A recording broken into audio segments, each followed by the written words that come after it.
What I've got here is a solid state drive that I purchased from eBay. It's a 4TB Samsung 9100 Pro, and that drive retails for £400 here in the UK, but the seller was selling it for £250 or £260.68 after the buyer protection. Now obviously there's a lot of risk with buying solid state drives used, especially on eBay. There's a lot of fake SSDs out there. There's a lot of SSDs being sold which are not healthy, but I decided to take a chance. Now the seller does have positive feedback, but they've not had any positive feedback in over a year. I sent them some questions and they did not answer them, so those are red flags. But in the description, they do say that they purchased a batch of these next-gen drives for a project. The plans changed, they don't need them. This one was opened and tested for 1 to 2 hours to ensure that it worked. It works flawlessly. It's essentially brand new with minimal wear. And it says it comes with a 5-year Samsung warranty. Now that's what they say. In this video, we want to check that that is the case. So we're going to open up the SSD and then we're going to run some tests to see if this SSD is legit and to see if the drive is healthy.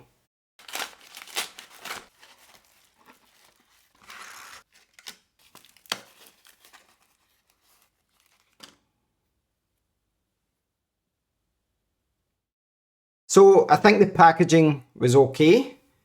There's no proof of purchase or manuals or anything like that, but there was no mention of those things in the description or in the photos, so I was not expecting anything but the SSD. And physically, I think the SSD does look legit. It does look like this is an official 4TB drive, the Samsung 9100 Pro. So the real test here will be to connect this SSD to my computer. So I've got the Acasis TB501 Pro here. This is a Thunderbolt 5 enclosure, and I can use this to connect this SSD to my Mac Studio, and then I can run some tests, and that will help me see if the drive is legit, but also to see how healthy the drive is.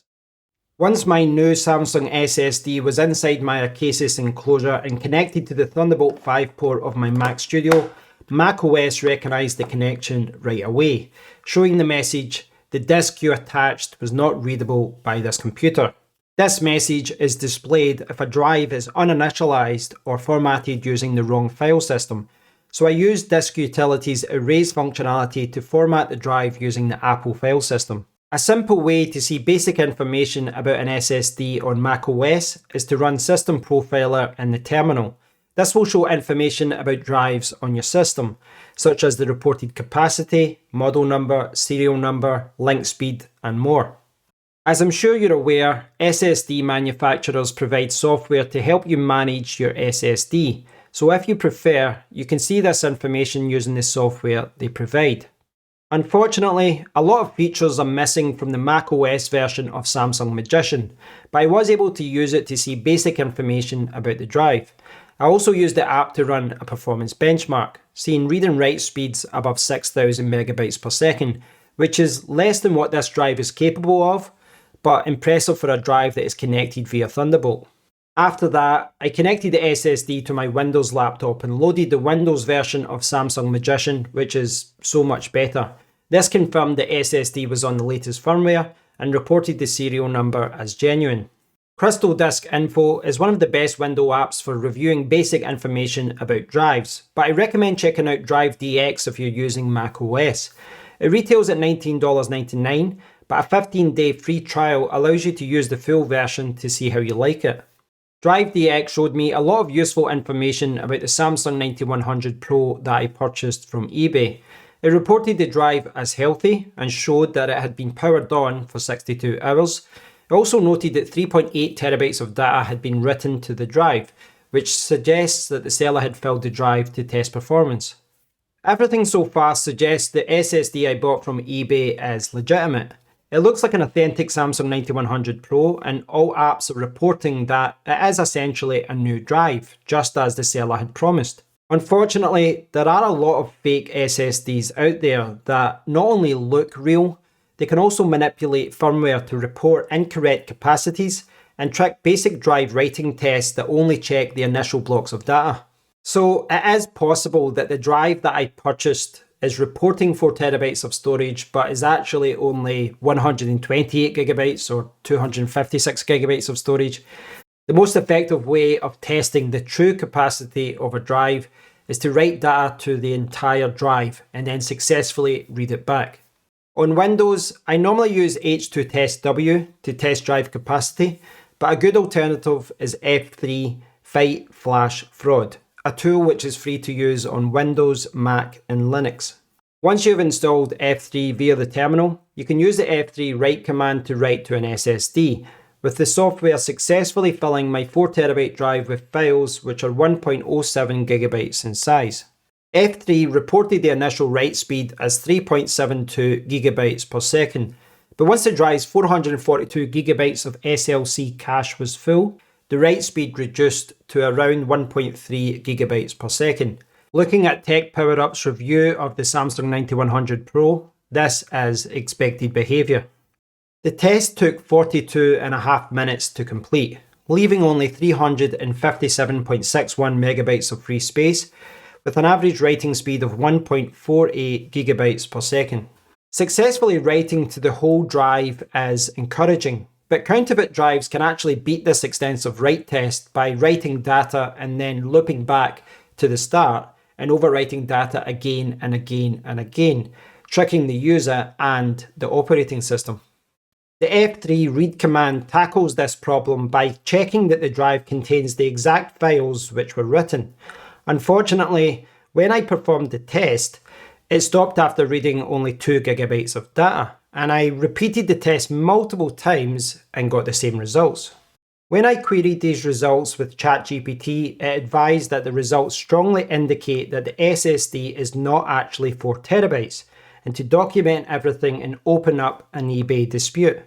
This was obviously worrying to see, but those of you who use AI chat services will know that you always have to clarify results and give as much context as possible, or you can get wildly inaccurate recommendations. When I clarified that the SSD was connected using a Thunderbolt enclosure, ChatGPT started advising that the errors could be caused by Apple's file system or by the controllers inside those external enclosures. To rule out a hardware-related issue, I removed the SSD from my Acasis enclosure and put it into 3 other enclosures that I own, and through trial and error, I discovered a strange solution to the problem.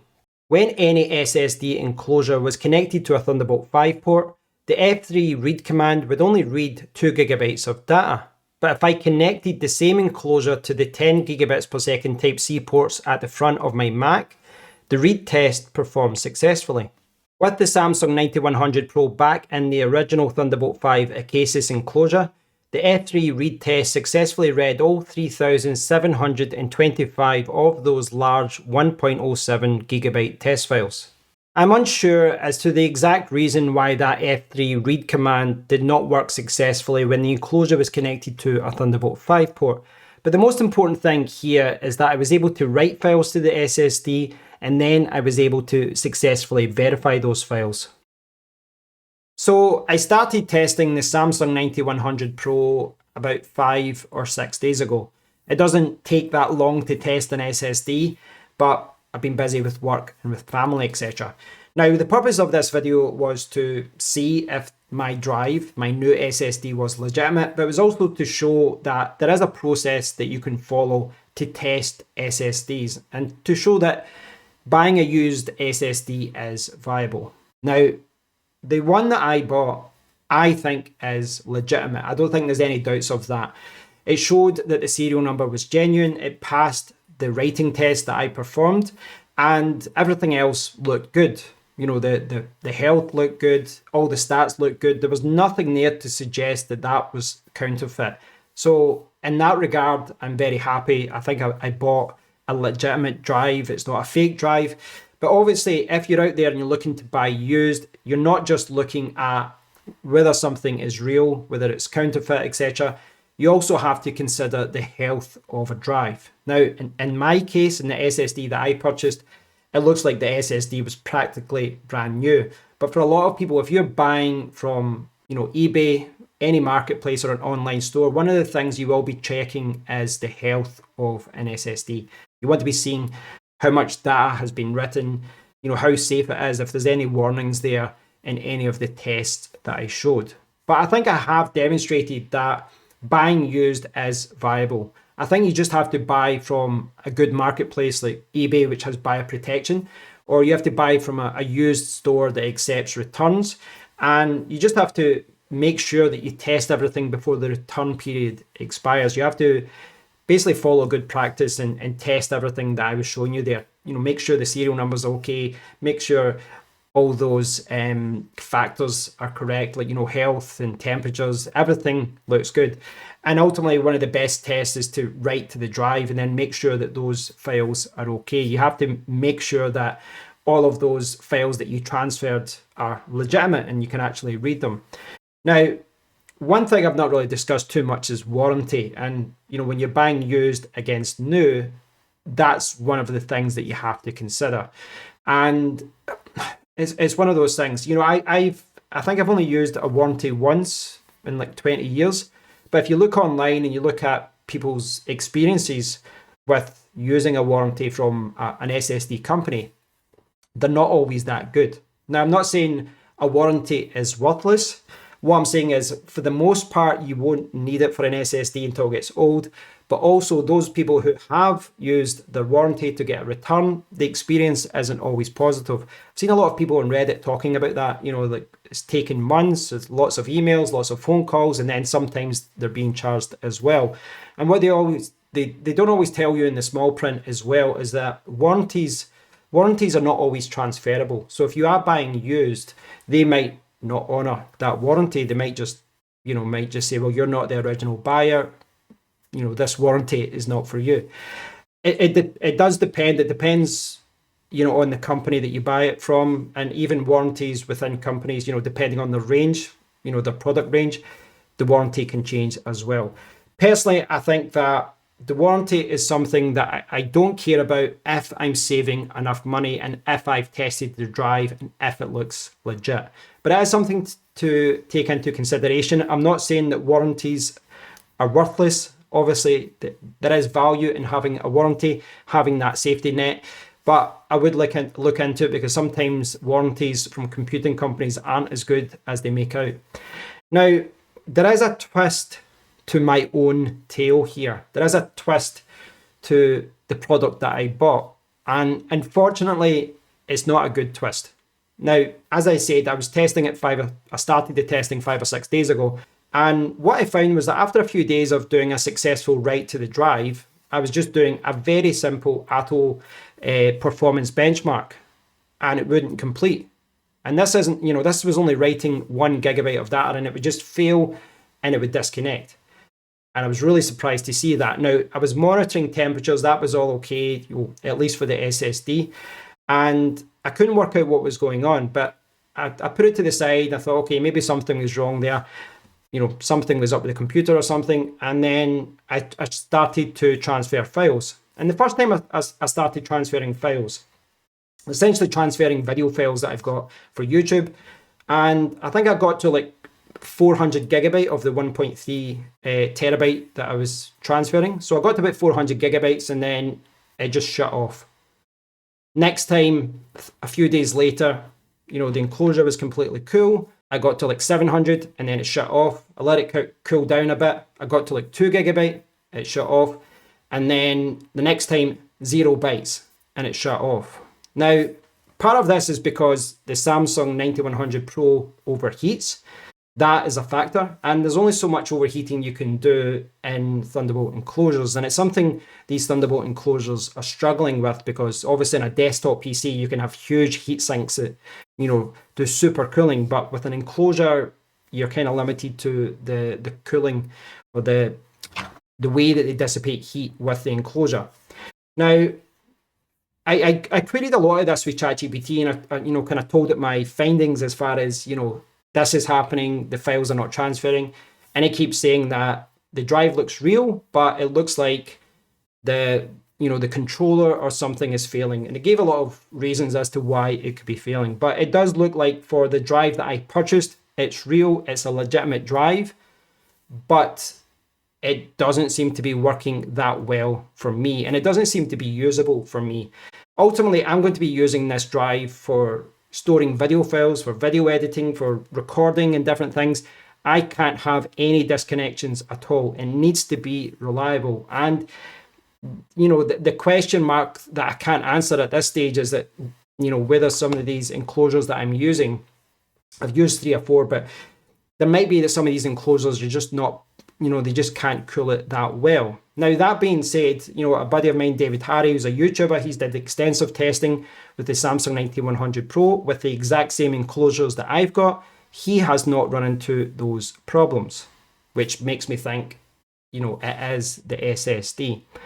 Regardless, in this instance, I think the best thing for me to do is to return the SSD. The SSD does look to be legitimate, but at this stage, I cannot tell if this SSD is failing or not. It just, there's something there that just doesn't seem to be reliable. I've not experienced that with any other SSDs that I've got. I've got like 4 or 5 other Gen 4 SSDs. No problems with those ones. I've never experienced this type of disconnection that, you know, that happens so often. It's disappointing, but I opened up an eBay return this morning. To his credit, the seller accepted it immediately.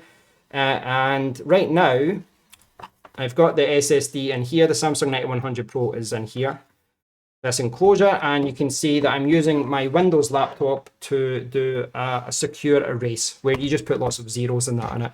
Kind of overkill because I didn't transfer too many sensitive files, but again, it's just good practice. If you do have to return an SSD, whether it's brand new or used, if you just use the default format hard drive, you know, anyone that's using good uninstall kind of software, they could recover those files if they really wanted to. So the best thing is to write the drive to its full, or, you know, do the secure erase with zeros and ones just to fill the table.